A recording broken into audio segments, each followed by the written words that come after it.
महापौर म्हणजे नक्की कोण? प्रत्येक राजकीय पक्षाचं सध्या लक्ष एकाच निवडणुकीकडे आहे आणि ती म्हणजे महानगरपालिका. सगळ्या पक्षाचं एकच म्हणणं आहे की महापौर आमचाच होणार. तुम्हाला प्रश्न पडलाय का, या एका पदासाठी इतका गदारोळ का चालू आहे? महापौरांकडे किती अधिकार असतात आणि त्यांच्या जबाबदाऱ्या नेमक्या काय असतात?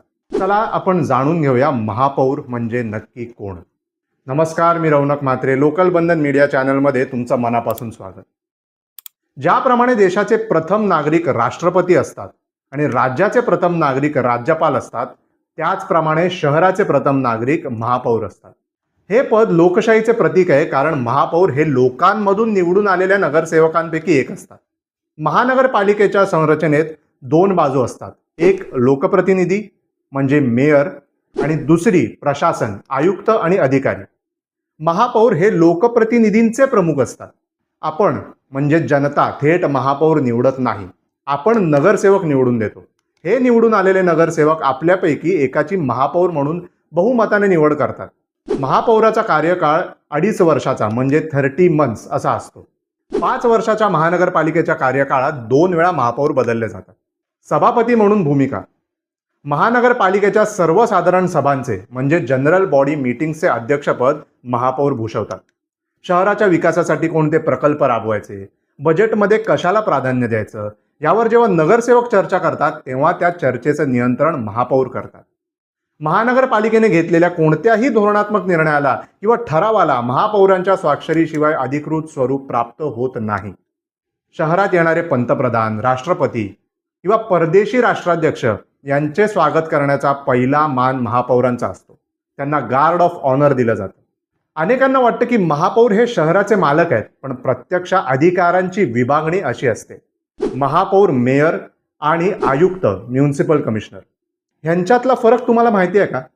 चला आपण ह्यांच्यातला फरक समजून घेऊया. मेयर, महापौर हे राजकीय हेड असतात जे नगरसेवकांकडून निवडले जातात. आणि प्रशासकीय प्रमुख म्हणजे ॲडमिनिस्ट्रेटिव्ह हेड म्हणजे आयुक्त हे राज्य सरकाराकडून नियुक्त होतात. महापौरांकडे लोकशाही सत्ता असते, म्हणजे निर्णय घेणं त्यांच्या हातात असतं. आणि आयुक्तांकडे कार्यकारी सत्ता असते, म्हणजे काम पूर्ण करणं त्यांच्या हातात असतं. उदाहरणार्थ, शहरात रस्ते व्हावेत असा ठराव महापौर मांडू शकतात. तो रस्ता बांधण्यासाठी कंत्राट देणं आणि पैसे खर्च करणं हे काम आयुक्त करतात. महापौरांना स्वतःच्या स्वेच्छानिधीतून म्हणजे डिस्क्रिशनरी फंड शहराच्या काही तातडीच्या कामांसाठी निधी खर्च करण्याचा अधिकार असतो. त्यांना राहण्यासाठी महापौर बंगला आणि अधिकृत गाडी आणि कर्मचारी वर्ग देखील मिळतो. महापौर हे शहराचा आवाज आहेत. जरी त्यांना प्रशासकीय फाईल्सवर थेट आदेश देण्याचा अधिकार कमी असले तरी ते आयुक्तांवर अंकुश ठेवू शकतात आणि जनतेच्या मागण्या प्रशासनापर्यंत पोहोचवणारा सर्वात मोठा दुवा असतात. महानगरपालिकेत जसे नगरसेवकांसाठी आरक्षण असते, तसेच महापौर या पदासाठी आरक्षण असते.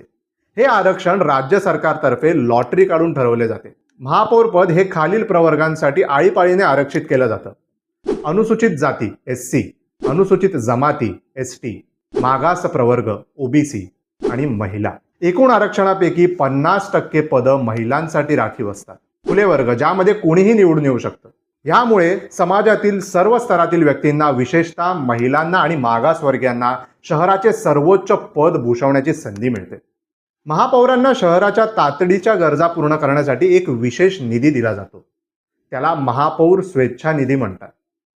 जेव्हा एखाद्या कामासाठी बजेटमध्ये तरतूद नसते, पण ते काम तातडीने करणं गरजेचं असतं.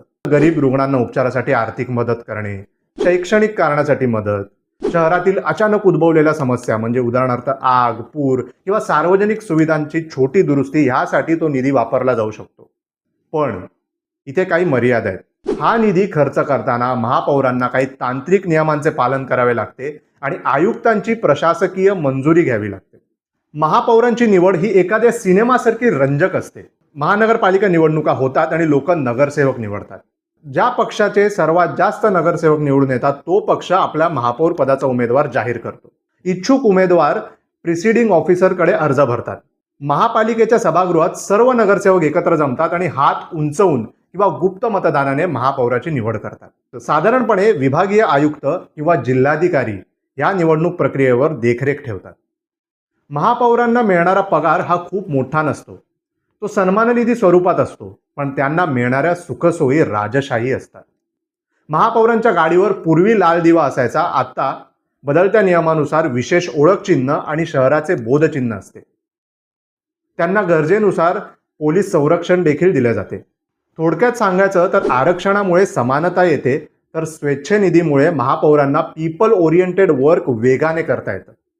आता मला सांगा, ही मिळालेली माहिती तुमच्यापैकी किती लोकांना माहिती होती? आणि तुम्हाला जर ही माहिती आधीपासून माहिती असेल तर नक्की आम्हाला कमेंट करून सांगा आणि हा व्हिडिओ तुमच्या सगळ्या जवळच्या माणसांना शेअर करा. कारण महानगरपालिका आणि मेयर हा मुंबईचा आवाज आहे आणि ह्याबद्दलची ही महत्त्वाची बातमी नक्कीच सगळ्यांपर्यंत पोहोचली पाहिजे. तर हा व्हिडिओ प्लीज शेअर करा. तुम्हाला हा व्हिडिओ आवडला असेल तर लाईक करा आणि आमचं लोकल बंधन मीडिया चॅनल सबस्क्राईब करायला विसरू नका. धन्यवाद.